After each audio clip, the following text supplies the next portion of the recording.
Noches para todos los estudiantes del Colegio Filadelfia, un cordial saludo. Hoy entonces nos encontramos ya en la recta final de nuestro módulo de didáctica. ¿Qué vimos en el módulo? Vimos varios decretos. Uno, el decreto 1290, que hablaba de evaluación, el decreto 1278, que rige a todos los docentes, en este caso público, y la resolución 2343.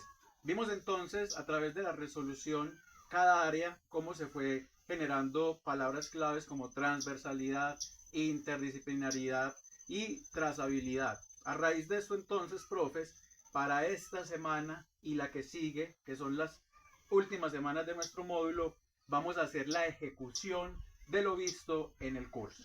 Entonces, para ello tenemos la didáctica con los principios que tenían claros, como definir objetivos, contenidos y métodos de enseñanza. Eso lo pudimos entonces ver en lo que correspondía a los lineamientos curriculares, cómo nosotros íbamos trabajando, las instituciones tienen libertad, los PEI.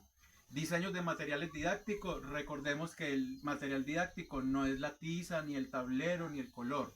Es la forma en que yo creo los recursos y hago uso de esos mismos recursos.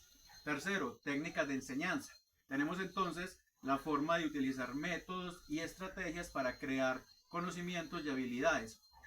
Esta técnica de enseñanza es la que yo quiero ver a prueba este jueves con el grupo que empieza, para poder identificar cuáles fueron la estrategia que ustedes van a usar desde el proyecto obligatorio que hoy se asigna, y cómo entonces nosotros vamos a recibir ese saber que usted ya lo tiene, pero recordemos lo que desde el pilar de la UNESCO en el saber hacer. No podemos olvidar, y lo hablamos mucho incluso con Alexander, sobre el proceso de evaluación. Recordemos que la evaluación es permanente y continua. Y tenemos entonces el entorno de aprendizajes. Recordemos que es jugar con esos espacios. Si yo estoy en lo rural, entonces aprovecho el espacio. Si estoy en la ciudad, y que si hay un problema en la institución, porque hay zancudos, porque hay prostitución, porque hay conflicto, entonces yo creo un entorno de aprendizaje basado en ese conflicto, en ese problema. Pero la didáctica también entonces, profes, nos enseñó que, primero, miremos, nos debemos centrar en el estudiante. Recordemos, los estudiantes es la necesidad y la prioridad. Segundo, el aprendizaje activo. Debemos fomentar la participación y el compromiso de los estudiantes. Recordemos que se les estimula, se les dice muy bien, no, eso está malo, eso no es así, ¿cómo se le ocurre? Bueno, diversidad e inclusión, entonces también lo vimos en el módulo, donde le vamos a respetar y asegurar a cada uno ese proceso de aprendizaje.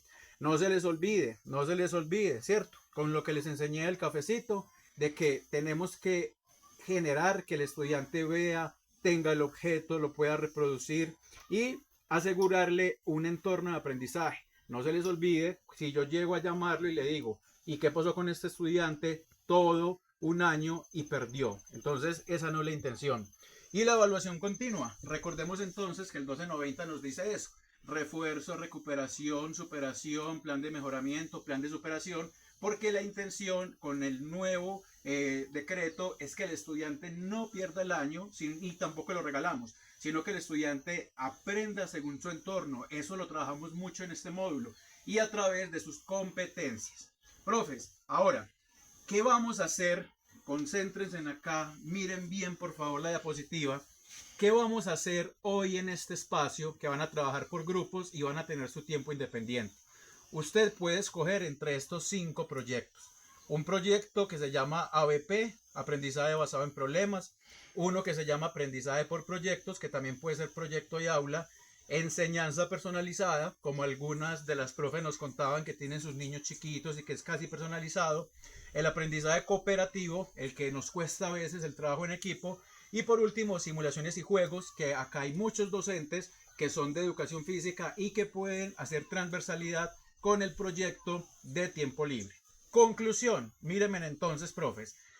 Si yo quiero hacer el ABP, es porque me voy a ir por las áreas de las ciencias naturales, ciencias sociales, matemáticas, física, química.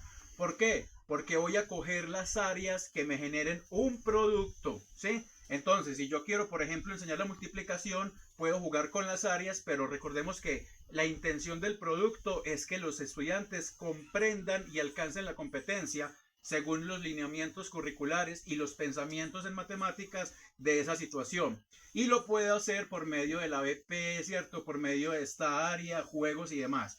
Si lo quiero hacer por proyecto y aula, entonces lo que yo hago es la planificación, como lo hizo el compañero, creo, Carlos, con una guía donde esté paso a paso qué vamos a hacer y desarrollar. Si lo queremos hacer como enseñanza personalizada, entonces nos entregan a cada uno un trabajo para hacer independiente. Recuerden que podemos traer materiales, ¿cierto? Que podemos pedir lo que ustedes quieran porque vamos a ejecutar eso en una hora. Son casi 4 grupos y cada grupo tendrá una hora. ¿Listo? Tenemos entonces el aprendizaje cooperativo, que puede ser trabajo en equipos, podemos trabajar en parejas como lo hicimos en este módulo, un tiempito en las salas, volvemos con los profes. Y por último, está entonces la habilidad del juego. Recordemos que si yo voy a hablar de la simulación de juego, también puedo crear recursos. Por ejemplo, lo que anteriormente se conocía como la escalera, esos juegos que eran didácticos y que tenían una intención, que uno podía hacer, por ejemplo, la intención matemáticas, entonces si no la operación bajaba. O sea, tenemos que rescatar esas cosas, profes, para que podamos ejecutar esos proyectos. Esta entonces es la intención de nuestra clase de hoy. ¿Listo? Recuerden que prácticamente esta es la última clase porque ya las otras son las ejecuciones de ustedes en los proyectos. El próximo jueves y el próximo martes y terminaríamos el jueves con la evaluación del grupo y demás. Profes, entonces en este espacio lo vamos a dejar para preguntas y recuerden que hoy la clase es de ustedes, van a estar trabajando en sus grupos, van a escoger un proyecto obligatorio y a ese proyecto obligatorio van a jugar con su interdisciplinaridad según los docentes que están en las áreas. ¿Listo? Entonces, un abrazo muy fuerte desde México con este cafecito y ya nos vemos.